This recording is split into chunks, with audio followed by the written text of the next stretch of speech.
The rain had just stopped when Michael Carter pulled into the driveway of the old family home. The clapboard house stood as it always had, weathered but solid, its windows staring out at the street like silent witnesses to decades of life. The quiet was almost unsettling. Inside, the air carried a faint mustiness, the smell of wood that hadn't been opened up in years. He hadn't been back here since his mother's funeral, and now, standing alone in the front yard, he felt the weight of another loss pressing down on him. His brother, Daniel, was gone. Daniel Carter had been many things to many people, or perhaps it was more accurate to say that he had been almost nothing to anyone. A recluse, a private man, polite enough when he spoke but never one to linger in conversations. To Michael, he had always been a mystery. Growing up, Daniel was the older brother who disappeared behind the door of his bedroom and never explained why. That door had remained locked for as long as Michael could remember, and even now, after Daniel's death, the lock still held fast, as though it guarded something more than just wood and walls. It felt alive with secrets. Neighbors whispered at the funeral, voices hushed with curiosity.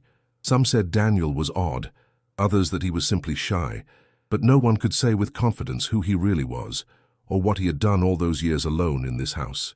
Michael couldn't shake the feeling that whatever had been hidden behind that door was the key to understanding the brother he had never truly known. Before I take you deeper into this story, don't forget to subscribe to the channel. These are the kinds of stories that remind us how much we still don't know about the people closest to us. You won't want to miss what comes next. Michael stepped inside, the floor creaking under his boots.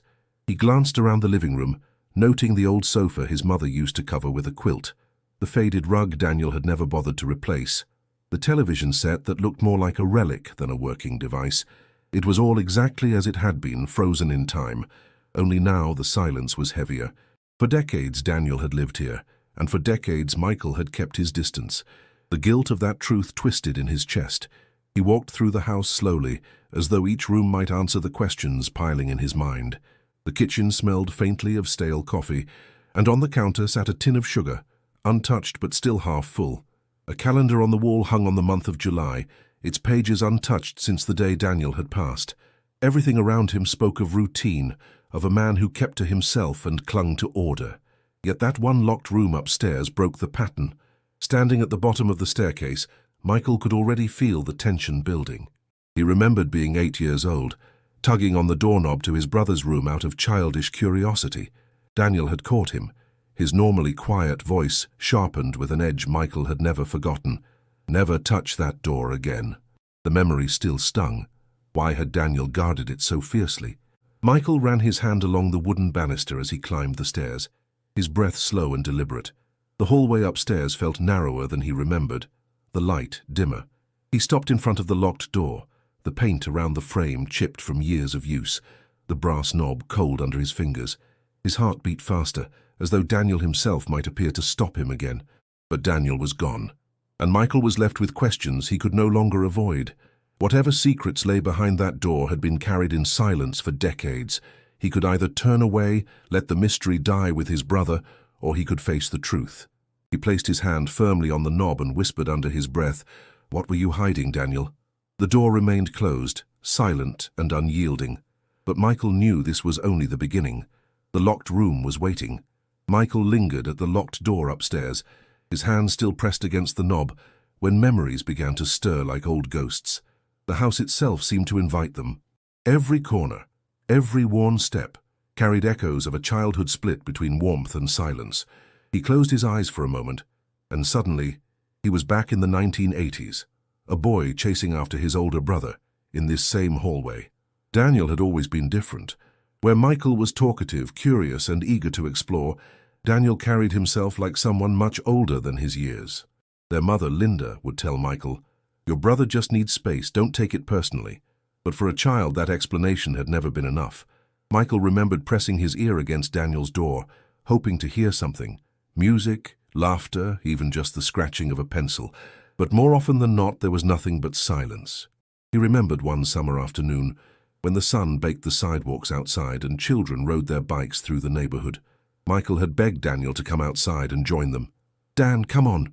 We're playing ball down at the lot. You can be pitcher." There had been a pause, the faint creak of floorboards behind the locked door. Then Daniel's voice, calm but firm. "Go without me, Mike." Michael kicked the door in frustration that day, but Daniel didn't open it. He never did. Their father's absence had only deepened the divide. When their dad walked out, Michael had been too young to grasp the weight of it. But Daniel, nearly a teenager by then, seemed to shoulder the loss in silence. He never cried in front of Michael, never complained, never lashed out. Instead, he grew more distant, disappearing into that room with books and notebooks Michael wasn't allowed to see. The more Michael craved connection, the more Daniel withdrew. There were brief glimpses of closeness, though. Moments Michael held on to like treasures. That winter evening, for example, when the power went out and the house plunged into darkness. Daniel had come out of his room carrying a flashlight. He sat with Michael by the fireplace, roasting marshmallows on coat hangers. Michael had laughed so hard when his marshmallow caught fire, and to his surprise, Daniel had laughed too, a deep, genuine laugh that seemed to lift years of weight off his shoulders. But when the power returned, Daniel disappeared once more, the door closing softly behind him. Michael often wondered if Daniel had been protecting him from something. As a child, he took the distance as rejection. As an adult, he began to suspect it was something else. Daniel hadn't been cruel, he had simply been unreachable. Their mother, exhausted from long shifts at the diner, never pressed Daniel. She needed his quiet reliability. "He helps in his own way," she would tell Michael. But that wasn't enough for a boy who longed for a brother to play catch with, to confide in, to share secrets with. One evening, Michael had asked outright, "Why do you never let me in?" Daniel had stared at him for a long moment, eyes distant, and finally said, "Because you wouldn't understand yet." The answer haunted Michael for decades. Understand what? What was in that room that a younger brother couldn't be trusted to see? Now, standing years later in the dim hallway of the same house, Michael felt the old ache of childhood pressing down on him. He remembered both the longing and the resentment, the countless times he had knocked on that door and walked away disappointed. And yet beneath the frustration, there had always been admiration. Daniel had seemed so controlled, so disciplined, while Michael stumbled through adolescence chasing approval and belonging. Daniel had carried secrets, yes, but he had also carried a kind of strength Michael could never define. The memory faded, leaving Michael staring once again at the silent door. The boy who once felt rejected still lived inside him, demanding answers. And for the first time, Michael felt ready to confront the silence that had defined their relationship. The door would not keep its secrets forever. The church smelled faintly of lilies, their sweetness mixing with the damp wool of coats and the wax of burning candles.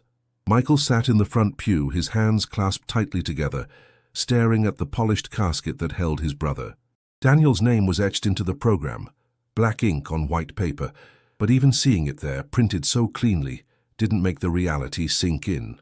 The pastor's voice carried softly through the space, speaking of Daniel as a man of quiet dignity, a reliable soul who harmed no one and lived in peace. Michael listened, but each word struck him as hollow. Dignity, peace, reliability. Yes, they were all true, but they didn't scratch the surface of who Daniel had been. They didn't explain why he kept himself locked away, why he built walls even around his own brother. After the service, clusters of neighbors and distant relatives filled the hall downstairs, sipping weak coffee from styrofoam cups and picking at trays of cookies. Michael moved among them, nodding politely, his mind elsewhere. Every conversation circled the same theme, Daniel's mystery. "He was polite, always nodded when I saw him on the porch," an older neighbor said, her voice tinged with curiosity. "But he never came to block parties, never joined the barbecues, just kept to himself." Another man who had worked with Daniel briefly at a hardware store years ago shook his head. "Hard worker, but didn't talk much. Never joined us for a beer after shifts. Went straight home every time." Michael forced a small smile. That was Daniel, he admitted. Always private. But inside, his frustration burned. This was the narrative people would remember. A man who kept his distance, a man defined by silence. No one spoke of him with cruelty, but neither did anyone speak of warmth. It was as though his life had slipped past them all, barely leaving a mark. Then a voice pulled him from his thoughts. "Michael Carter?" He turned to see a woman in her 70s, her grey hair pulled neatly back, her eyes sharp despite the softness of her features. She introduced herself as Mrs. Grayson, a neighbor who had lived down the street for decades. "I used to see your brother walking late at night," she said, "always with a satchel. Thought it was odd. He looked like he was carrying the weight of the world, never said where he went. Michael's pulse quickened. Did he say anything to you? Only Eva nodded. But his eyes... She paused, her voice dropping. His eyes looked burdened, like he was keeping something heavy inside. Michael thanked her, unsettled by the description. Burdened. That was the word he'd been searching for. Daniel hadn't just been private. He had been carrying something no one else could see. Later, his cousin Adam approached him. They hadn't spoken in years, but grief made small talk easier. "You know," Adam said quietly, "I always wondered about him. He skipped my wedding, skipped every family reunion. I used to think he didn't care. But seeing you here, I wonder if it was something else." Michael sighed. "I don't know what it was. I just know he kept that part of himself locked away." The phrase lingered between them, locked away. It was more than a figure of speech. Daniel's actual locked room came back to Michael's mind with a sharp intensity. For decades it had stood closed, its knob untouched, its contents a mystery. As the gathering wound down, Michael stepped outside into the crisp air. The church parking lot was nearly empty, the last few guests climbing into their cars. He breathed deeply, the cold biting his lungs. Daniel was gone, and yet the questions felt louder than ever. He looked toward the horizon, grey clouds drifting across the sky, and whispered to himself, "If no one else knew him, then I have to find out. I can't let him disappear into silence." The locked room was waiting, and Michael knew it held the only answers that mattered. The house groaned in the wind that night, as if it resented being disturbed after so many years of quiet. Michael moved slowly through the upstairs hallway, his footsteps muffled by the worn carpet runner that had once been deep red, but now faded into shades of brown.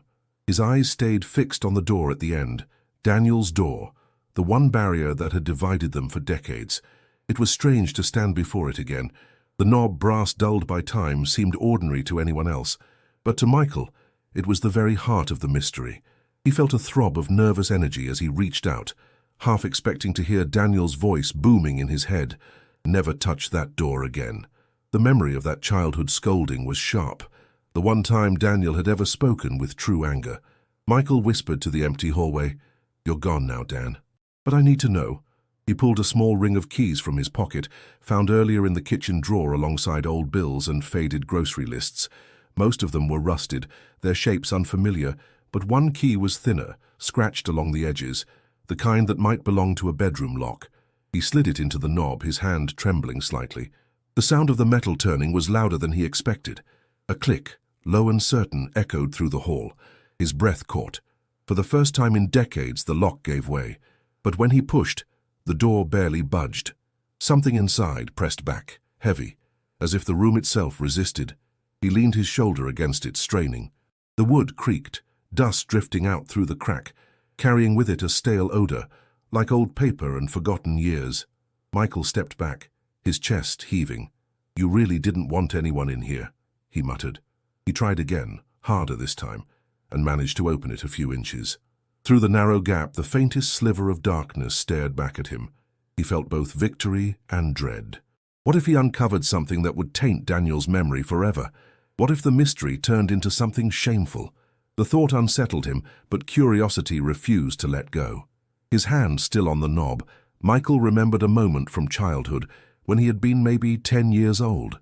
He'd sat cross-legged outside this very door, listening, determined to catch some clue of what Daniel did inside.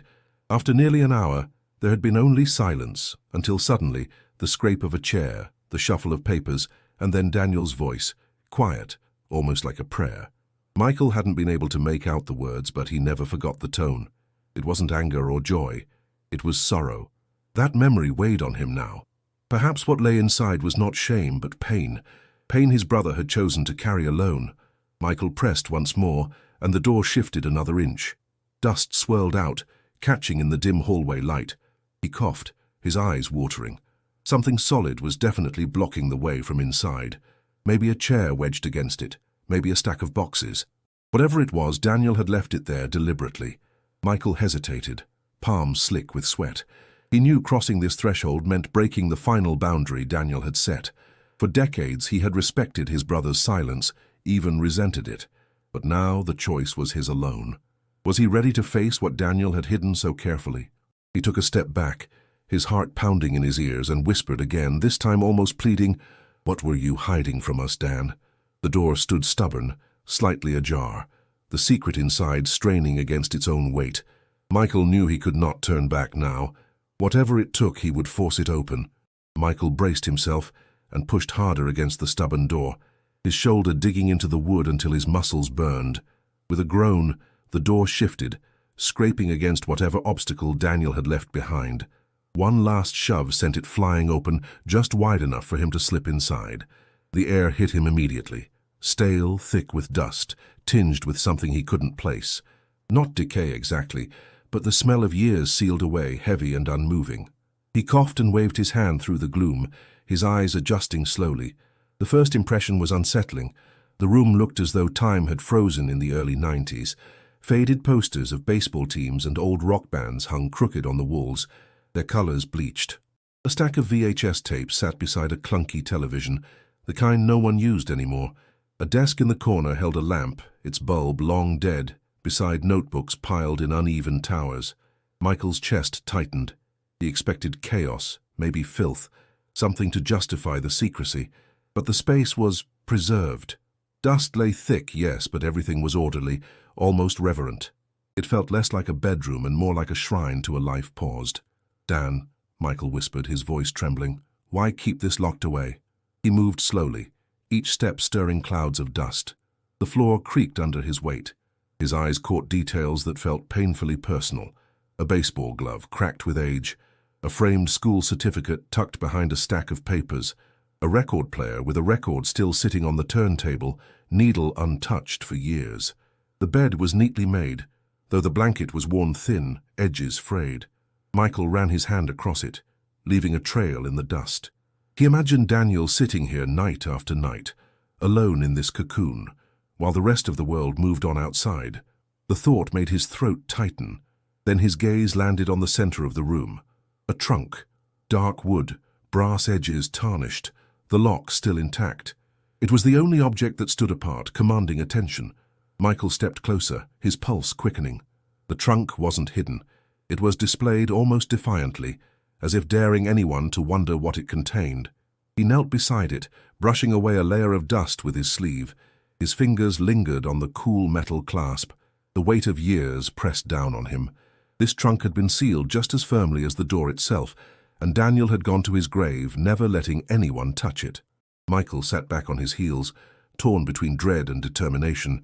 If the trunk held shameful secrets, would opening it destroy the fragile image of his brother he still carried? If it held answers, could he bear to face them? The silence of the room was suffocating, broken only by the faint rattle of the window in the wind. Michael closed his eyes for a moment, remembering himself as a boy again, standing outside this very door. Daniel had always kept him at a distance, but maybe it wasn't rejection. Maybe it was protection. The thought unsettled him even more. He stood slowly, forcing himself to survey the rest of the room before the trunk consumed him completely. His eyes landed on the desk again, where a notebook lay open, its pages yellowed. The ink had faded, but lines of careful handwriting stretched across the page. Michael resisted the urge to read, telling himself he wasn't ready yet. One step at a time. He turned back to the trunk, the center of gravity in this frozen room. His hand hovered over the lock, trembling. Somewhere deep inside, fear gnawed at him. What if the answers inside weren't the ones he wanted? Michael took a shaky breath, whispering into the silence, "I'll find out, Dan.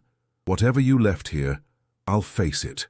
The trunk remained sealed, waiting, patient as ever. Michael pulled the desk chair away from the corner, its wooden legs scraping against the floor as if breaking a silence that had lingered for decades. Dust swirled in the air, clinging to his clothes and stinging his throat. He coughed, steadying himself, then began sifting through the items scattered across the desk. The first thing he noticed was the collection of journals stacked in careful order, their spines marked with neat dates stretching back more than 30 years. He picked one at random, the leather cracked and dry under his fingers, and flipped through a few pages.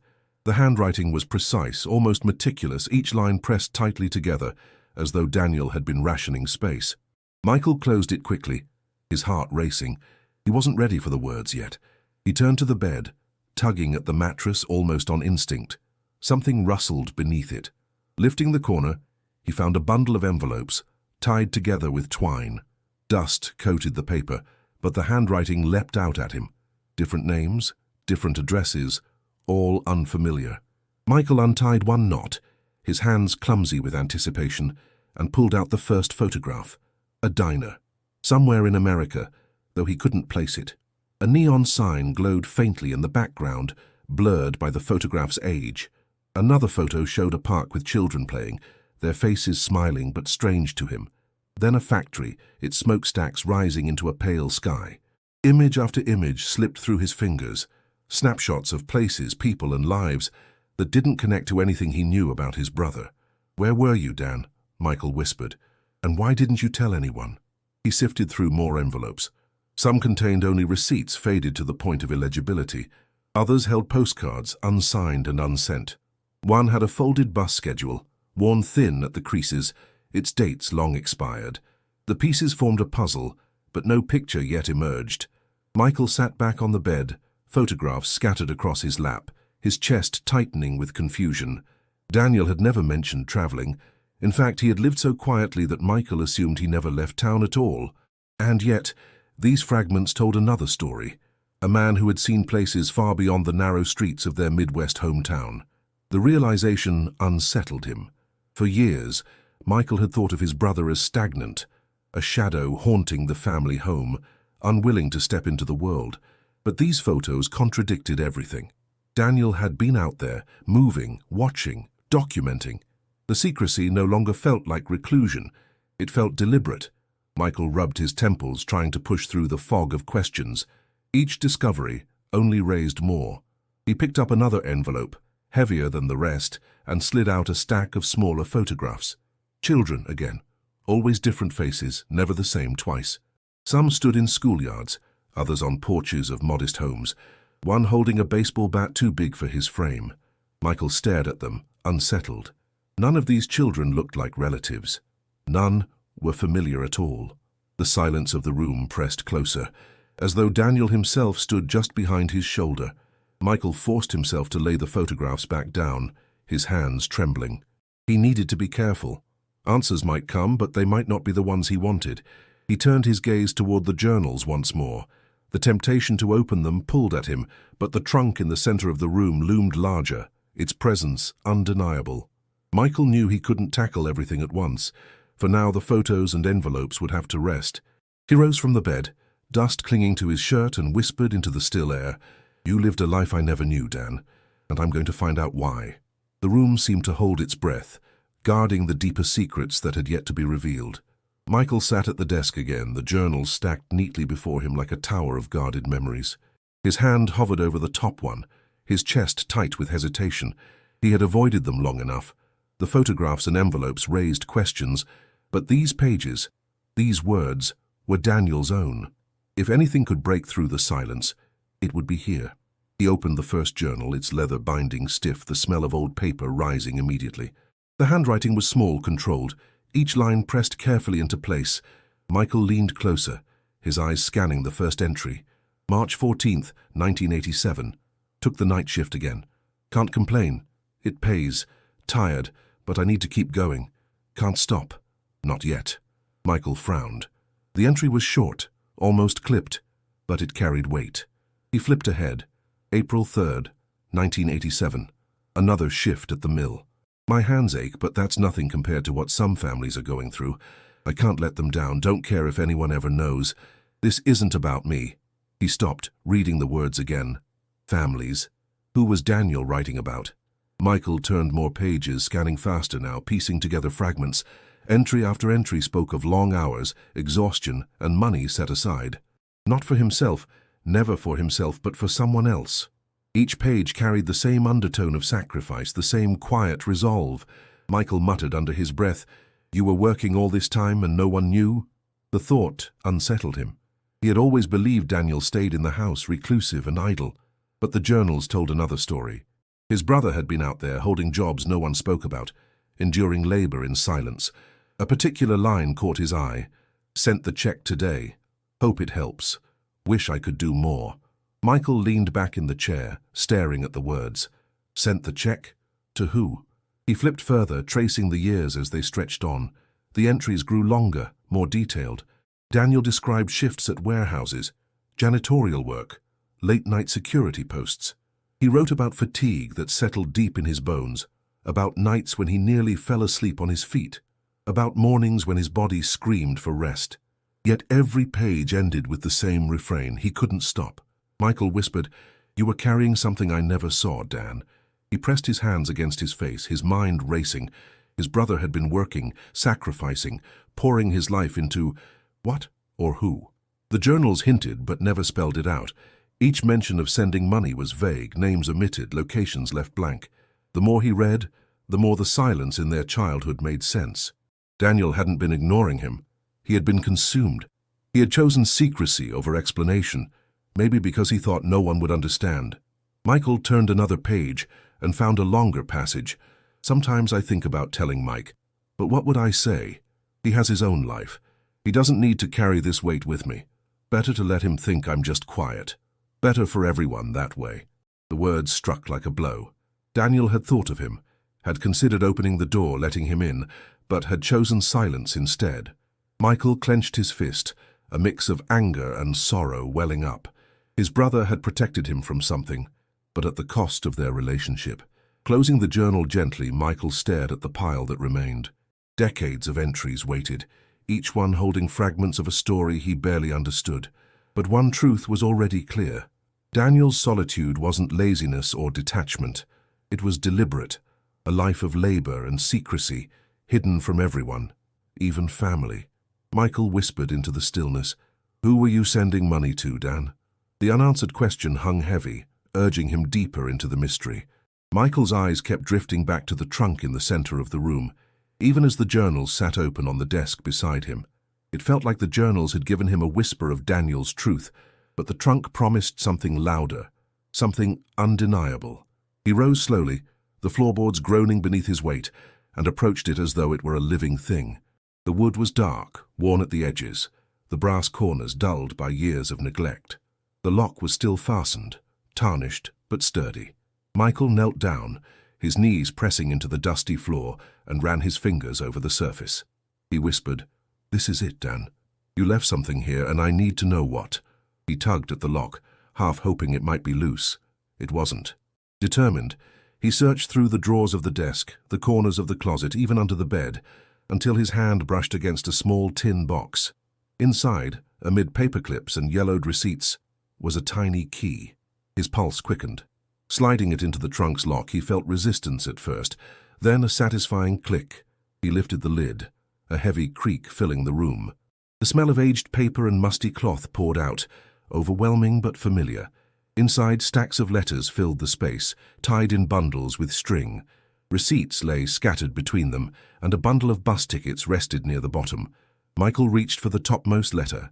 The envelope yellowed, the handwriting unfamiliar. It was addressed to Daniel.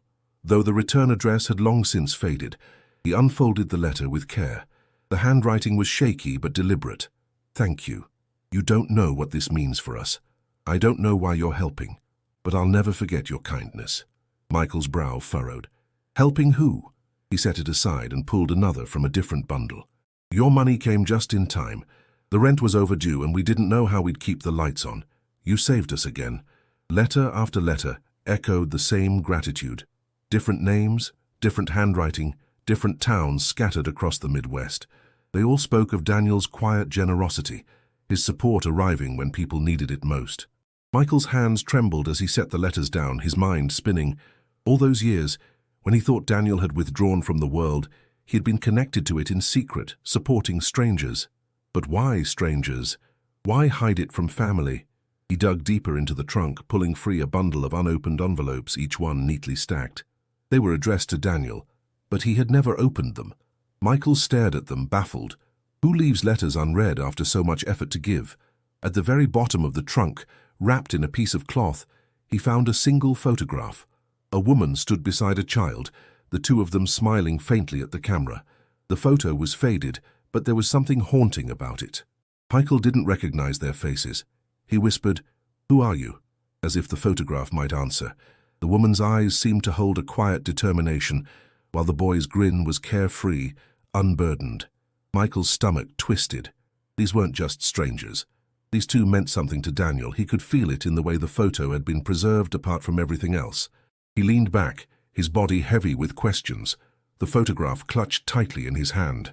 The letters spoke of generosity, of sacrifice, but the image suggested something deeper, more personal. Michael's thoughts raced. Was this Daniel's secret family? A hidden chapter of his life no one had ever spoken of? The trunk had given him answers, yes, but it had also opened a door to even bigger questions. Michael sat at the kitchen table, Daniel's photograph of the woman and child propped up beside his coffee mug. The light outside was pale, streaked with the soft grey of early morning. He hadn't slept. His thoughts had spun in circles all night, replaying every journal entry, every letter, every unanswered question. One of the letters from the trunk had a partial return address still legible, Bloomfield, Indiana. It wasn't much, but it was something. Michael typed the name into his laptop, heart pounding. A few directories, a few searches, and finally a name that matched the letter's signature, Margaret Collins. He stared at the screen for a long time. Something inside him resisted. This wasn't just about curiosity anymore. It was about stepping into a life Daniel had deliberately hidden. But the need to understand was stronger than the fear of what he might find. A few days later, Michael drove through the flat, open roads of southern Indiana. Fall was beginning to touch the leaves with orange and gold, and the wind carried the scent of dry cornfields. Bloomfield was a small town, the kind where everyone seemed to know everyone else. When he pulled up outside the modest ranch house listed for Margaret, his hands trembled on the steering wheel. He rang the bell. Moments passed before the door opened to reveal a woman in her late 70s, her eyes sharp behind thin glasses. "Mrs. Collins?" Michael asked, his voice tight. "Yes? My name is Michael Carter. I believe you knew my brother, Daniel Carter." Her eyes widened.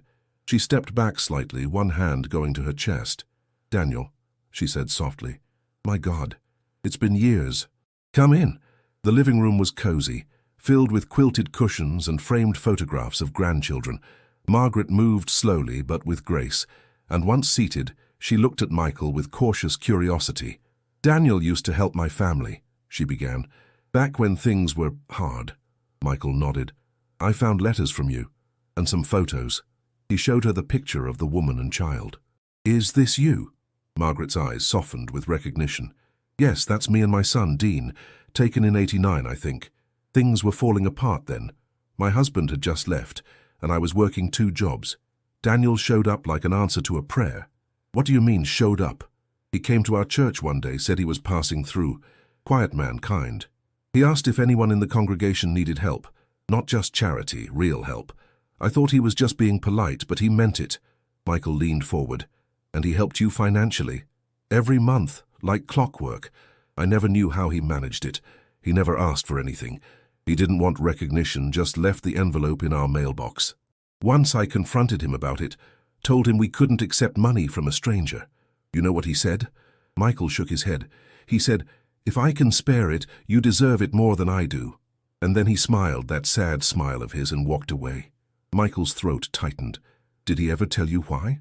Why he chose you?" Margaret paused, then shook her head. "He said he'd made some mistakes in the past, that he owed something, but he never explained." Michael tried to hide the disappointment in his eyes. He had hoped for a clear answer, but once again, Daniel had left only hints. Margaret looked at him carefully. "Your brother wasn't just helping us. He helped others too, quietly, always behind the scenes." Michael nodded slowly. "I think he spent his whole life doing that." Margaret reached for his hand, her grip firm. Whatever burden he carried, it didn't define him. What he did, that's what mattered. Michael left Bloomfield with more questions, yes, but also with a growing sense that Daniel's secrets weren't dark. They were heavy, maybe even painful, but they were driven by something deep and good. And still, the photograph of the boy lingered in his mind. Something told him this story wasn't over yet. Michael sat alone in Daniel's room, the afternoon light slanting through the blinds in pale strips. The journals were open again, spread out across the desk like scattered puzzle pieces. Each page felt heavier now, weighed down by the truth beginning to form. Daniel hadn't just helped one family. He had helped dozens, quietly, consistently through years of grueling work. The faded letters proved it, but no name appeared more than once. He never stuck around, never followed up, never let anyone get too close. It was charity wrapped in secrecy, Michael flipped to a later journal, 1995. The handwriting had changed slightly, looser, as though the weight of the burden had begun to seep into his bones. He read, "Some days I feel like I'm just fading, like the world's moving and I'm stuck behind a pane of glass. But I can't stop now. There's a boy in Columbus who needs new shoes, a woman in Dayton whose heat was shut off. I sent what I could. It's never enough, but it's something." Michael swallowed hard. This wasn't just about kindness, it was compulsion. Daniel had been driven by something deeper, maybe guilt, maybe penance. He read on, "I think about what I could have done with this money. Could have bought a car, could have traveled, maybe even gone back to school. But then I see their faces and the thought vanishes. They need it more. They always have." Michael leaned back, the words sinking into his chest like stones. Daniel had given up everything, not just comfort, not just recognition, but a life. While Michael had built a career, married, raised kids, Daniel had stayed behind, funneling his energy into strangers he'd never see again. He turned another page. The entry was shorter, shakier. "Some nights I dream about the boy. I wonder what he looks like now. I wonder if he even knows I exist. Probably not. Maybe that's for the best." Michael froze. The boy. Not a boy. The shift in tone was impossible to miss. The entry felt personal, intimate. He flipped through pages rapidly, looking for more. The next mention came weeks later. "He turned 10 last week. I sent a gift through the P.O. box. Probably thinks it's from someone else, that's okay. I'd rather him think I'm no one than remember the mess I left behind." Michael's breath caught. The photograph. The boy in the picture. Was that him? Could Daniel have had a son? He dug deeper into that journal, desperate for more clarity. The entries remained vague, never naming names, but the guilt between the lines was undeniable. "Sometimes I wonder if I made the right choice, walking away. But what else could I do? I wasn't ready. I would have ruined him. She deserved better." They both did. Michael whispered, "You gave him up, didn't you?" The room was silent, but Daniel's words pulsed in the air like echoes. Daniel hadn't just sacrificed his own comfort. He had sacrificed love, family, a future. He had lived in silence so that someone else could live freely. And now that boy, wherever he was, might still be out there, living a life built on Daniel's quiet devotion. Michael looked around the room, truly seeing it for the first time. The trunk, the journals, the photographs. It wasn't just clutter. It was a record of a life deliberately lived in the shadows, a shrine to sacrifice. He reached for the last entry in the journal. "If he ever comes looking, I hope he finds something good, something worth remembering. I don't expect forgiveness, just understanding." Michael closed the book gently, his throat tight, his hands unsteady. Daniel had given everything to people who never knew his name, and one of them, maybe the most important of all, shared his blood. The next step was clear. Michael had to find the boy. Michael drove along the old state road that led to the edge of town, the late afternoon sun slanting low through the windshield. The heat of the day lingered in the air, but his chest was cold with tension. He hadn't seen Aunt Ruth in over a decade, not since his mother's funeral, but if anyone still alive knew the deeper corners of Daniel's past, it would be her. She lived alone in a modest bungalow, nestled beneath overgrown trees that bent toward the porch like they were guarding her secrets. Michael parked and approached slowly, unsure if she'd welcome him or send him away like an interruption. But when she opened the door, her eyes widened, and after a pause she stepped aside. "You look more like your father every time I see you," she said, voice gravelly from age and cigarettes. "I'm just trying to understand Daniel," Michael replied. No small talk, no soft landing. Ruth nodded, unsurprised. "Come in." So I figured it was just a matter of time. Inside, the house was dim, filled with the scent of old books, dried flowers, and something faintly medicinal. Ruth moved slowly to the kitchen table and gestured for Michael to sit. "You found his journals," she said, lighting a cigarette. He blinked. "You knew he kept them?" "I didn't read them, but he told me once. Said if anyone was ever going to understand him, it'd be after he was gone." Michael hesitated. "Did he ever talk about a child?"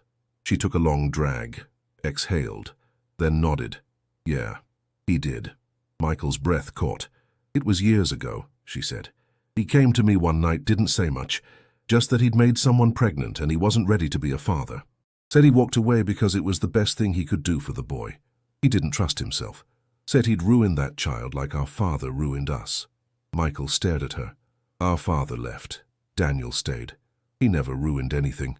Ruth shook her head slowly.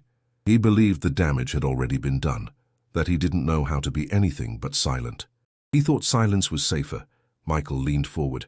Do you know who the mother was, where they went? I never met her, Ruth said. Daniel didn't tell me her name, but I remember he started working double shifts soon after. He lived cheap, sent money somewhere every month, never missed it, not once.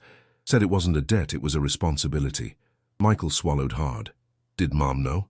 She suspected, mothers always do, but she never confronted him. She figured if he wasn't ready to talk, pushing wouldn't help. She hoped he'd come around one day. He shook his head slowly. He never did. No, Ruth said. He carried it to his grave. The silence between them settled heavy and raw. Ruth glanced at him. You think this boy's still out there? Michael nodded. I do. And I think he deserves to know.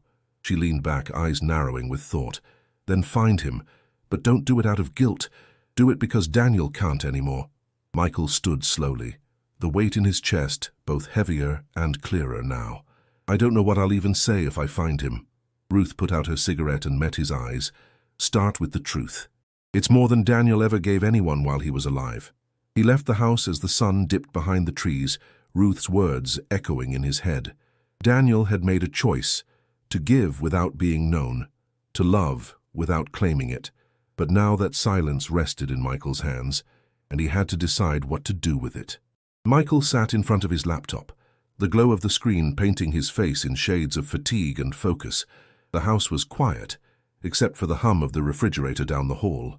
A stack of Daniel's unopened letters rested nearby, but his attention was fixed on the search bar. He had a town name now, one that had appeared more than once on old envelopes from Daniel's journals and the trunk, Springfield, Ohio. He didn't have a name for the boy, but he had the dates. If the child had been born in the early 80s, he'd be in his 40s now. The woman's name still eluded him, but after hours of digging through public records, alumni databases, and even a few high school yearbooks from the area, a thread finally began to appear. Thomas Everett, born in 1983, raised by a single mother, never listed a father, attended local schools, went on to study engineering at Ohio State. The puzzle pieces clicked in Michael's mind like gears locking into place. Thomas had received an anonymous scholarship during college, one that didn't come from the university itself, but through a private fund with no listed donor. Michael's chest tightened. It had to be him. He found a current address. Thomas now lived in Cincinnati, working as a civil engineer for a regional infrastructure firm. Married. 2 kids. The discovery felt surreal. All this time, a man with Daniel's blood had been out there, building roads, raising a family, completely unaware of the sacrifice behind his success. Michael closed the laptop slowly, hands trembling. He wasn't ready to call. Not yet. What would he even say? Hi, I'm your uncle. My brother was your father, and he's been secretly funding your life since before you could walk. He stared at the ceiling, feeling the weight of it all settle in. Daniel had chosen to stay silent for a reason. He hadn't wanted to disrupt this boy's life. Maybe he hadn't believed he deserved a place in it, but now that Michael knew, he couldn't pretend he didn't. The next day, he drove to Cincinnati. The address led to a quiet suburban neighborhood, well-kept lawns and trimmed hedges, the kind of place Michael had always imagined for himself when he first started a family. He parked down the street and just sat there, watching the house from a distance. A few minutes later, a man stepped out onto the porch, tall, lean, early 40s with the same dark eyes as Daniel. He lifted a toddler into his arms, laughing softly as the child grabbed at his face. Michael felt a jolt in his chest. He looked like Daniel, but lighter somehow, more open. This man had no idea who Daniel was. Michael didn't approach, not yet. He wasn't there to upend lives. He was there to understand. He watched for a few more minutes, then drove away, heart pounding. That night, back at the motel, he opened Daniel's journal again. One entry stood out. He'll grow up without knowing me, and that's okay. What matters is that he grows up free from my mistakes, my shadows. He deserves that much, Michael whispered. But don't you think he deserves to know who gave him that chance? The question echoed in the silence. This wasn't about dragging ghosts into the daylight. It was about honoring what Daniel had done, about giving Thomas the right to choose whether to carry that truth. Michael knew what he had to do. He would reach out, not with answers, but with honesty. And maybe, just maybe, a door long locked might finally open. Michael stood outside the office building in downtown Cincinnati, clutching the letter in his hand. It was short, 2 paragraphs at most, but he'd rewritten it 5 times. He had decided not to call, not to email, not to show up unannounced at Thomas's home. This meeting had to be by choice. He'd sent the letter a week ago. In it, he'd explained that he believed Thomas was the son of his late brother, Daniel Carter, and that he had some personal belongings to share, journals, photos, letters. He left out the heavy details. Just an invitation. If you'd like to talk, I'd be honored to meet. No pressure, just clarity. Thomas replied 2 days later, agreeing to meet at a cafe near his office. Now Michael's hands were clammy, his nerves wound tight. The door opened and a man stepped inside, scanning the room until his eyes landed on Michael. They were Daniel's eyes. Same deep-set gaze, same intensity softened by time.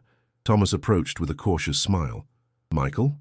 Michael rose, offered his hand. "Yeah, thanks for coming." They sat. The clatter of plates and soft murmur of conversations around them gave just enough privacy. Thomas folded his hands, eyes fixed. "So, I guess I should start with, is this real?" Michael nodded slowly. "It is. I wouldn't be here if it weren't." Thomas exhaled, rubbing his jaw. "I always wondered. My mom never talked about my father. Said he left before I was born. I used to imagine he was some drifter or dead, I guess." Michael's voice caught. "He didn't leave because he didn't care. He left because he was scared he'd do more harm by staying." Thomas frowned. "Why? What kind of man was he?" Michael paused, choosing his words carefully. He was quiet, withdrawn, but he felt things deeply. He lived a life most people never saw. Working jobs no one knew about, helping strangers always in the background. Thomas leaned in slightly. "But why the secrecy? Why hide?" Michael slid a journal across the table. "Because he never thought he deserved to be in your life, but he never stopped watching from afar. He made sure you had what you needed. You went to college on a scholarship, right?" Thomas blinked. "Yeah, one of those private funds, never knew who paid for it. That was him." Silence stretched between them. Thomas opened the journal, scanned a few lines, then closed it again, overwhelmed. "I don't know how to feel about this," he admitted. "Part of me wants to be angry. Another part just feels numb." "You don't owe him anything," Michael said gently. "He knew that. He never expected to be forgiven or remembered. But I thought you had a right to know." Thomas looked out the window. "My mom died 2 years ago. She never said a word, but I think she knew. There were times when we got money and she'd just say, 'Someone's looking out for us.' I thought it was just a phrase." Michael smiled sadly. It was more than that. Thomas nodded slowly, then reached into his wallet. He pulled out a photo of his own family. His wife, 2 kids standing in front of their home. "He missed this, all of it, and I missed knowing who he was." Michael's voice was soft. He didn't want to miss it. He just didn't know how to be part of it without breaking it. Thomas tucked the journal into his bag, eyes distant. "I want to read everything. All of it. I don't know what I'll find, but I need to know who he was." Michael nodded. "Take your time, there's no rush." They stood slowly, the air between them no longer heavy, but tender. As they shook hands, Thomas said quietly, "Thank you for not letting him disappear." Michael's throat tightened. He never really did. The morning sun filtered through the curtains of Daniel's room, painting long lines across the floorboards. The dust had settled. The silence, once oppressive, now felt calm. Michael stood in the doorway, hands in his pockets, breathing in the quiet. For the first time, the room no longer felt like a tomb. It felt like a place where someone had lived, a life hidden but deeply felt. Over the past week, he had sorted through every journal, photo, and letter, categorizing them carefully. He bought a large archival box and labeled everything chronologically. He made copies of several journal entries for Thomas, along with the photos Daniel had saved in the trunk. He had even written a short note to go along with them, explaining what little Daniel had shared with others and what he'd kept to himself. The decision came naturally. Michael couldn't bury the story, not after all he'd discovered. So he began creating something new, a family archive. Not just for Thomas, but for his own children, who had always known Daniel as the quiet uncle who rarely spoke. Now they would know him as something more. One evening, Michael invited his wife and kids into the living room. He spread out the materials across the table, photos, a few printed journal pages, and a handwritten letter Daniel had never sent. He told the whole story, from the locked room to the journals to the meeting with Thomas. His children listened wide-eyed and quiet as he spoke. Uncle Daniel was someone we never really knew, Michael said, but that doesn't mean he wasn't living something meaningful. He just chose to do it quietly. His daughter asked, why didn't he ever tell anyone? Michael smiled gently. Because he thought love meant sacrifice. He believed if he helped people without being seen, it would make the help more pure. He didn't want attention. He wanted peace. In the following days, Michael began writing a short family memoir. He didn't call it a book, just a collection of reflections, stories about Daniel, memories from their childhood, insights from the journals. It wasn't just about preserving the facts. It was about giving shape to a life that had been mostly invisible. He also kept in touch with Thomas. They exchanged emails, sometimes about Daniel, sometimes just about life. Michael shared small things, Daniel's favorite baseball team, the songs he used to hum when he didn't know anyone was listening, the old comics he kept in a drawer for decades. Thomas wrote back, I feel like I'm meeting a ghost I should have known all along. It's strange, it's beautiful, it's healing. Michael knew that grief didn't always come from loss. It could come from never knowing what you lost in the first place. And this was exactly that. He looked around the old family house, finally ready to say goodbye to it. He had decided to sell it, but not before digitizing everything in Daniel's room. He made backups, scanned each page, labeled each photograph. Before leaving for the final time, he walked through the room one last time.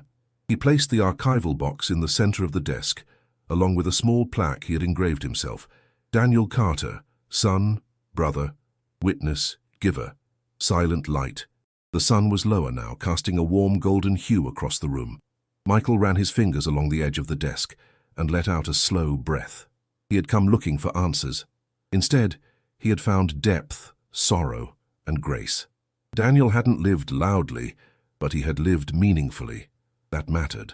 As he stepped into the hallway, Michael turned one last time and whispered, You mattered, Dan. And I'll make sure no one forgets. The door closed behind him, not in finality but in peace.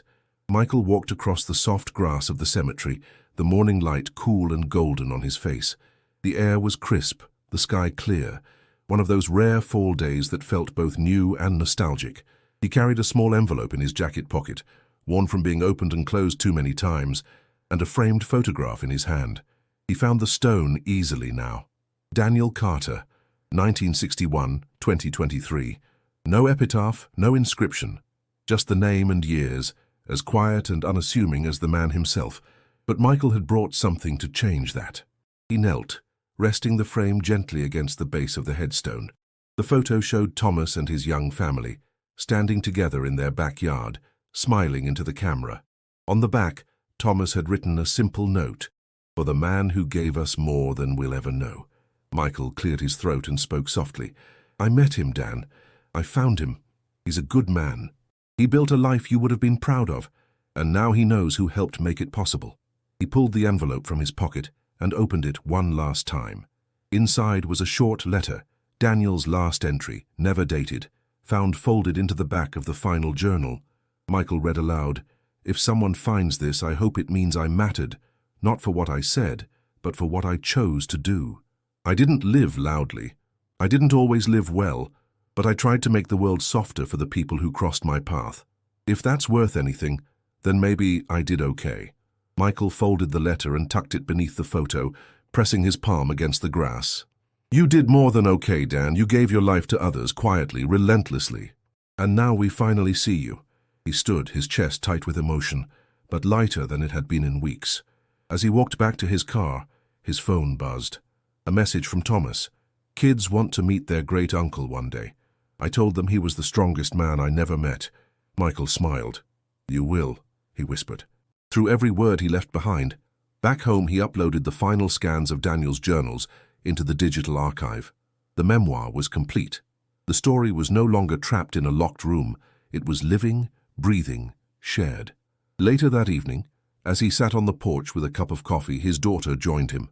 Dad, she said, curling up beside him, what was Uncle Daniel really like? Michael looked out at the sunset, the light stretching far across the horizon. He was brave in a quiet way, he said. He didn't need recognition. He just needed to know someone else was okay, even if he wasn't, and he carried that weight alone for most of his life. His daughter rested her head on his shoulder. Sounds like a hero, Michael nodded. He was. And now he's part of our story. Before you go, if you've stayed with us through this entire journey, thank you. Daniel's story reminds us that some people live their whole lives in silence, not because they have nothing to say, but because they choose to speak through action, through sacrifice. If you know someone like that, someone whose kindness hides behind quiet walls, tell them they matter. And if this story moved you, don't forget to subscribe to the channel. We share real, powerful stories like this one every week, stories that remind us what it means to be human. And don't miss the next video on your screen. It's another story of a quiet life with a powerful secret. Click it now, because sometimes the people we understand the least are the ones who gave us the most.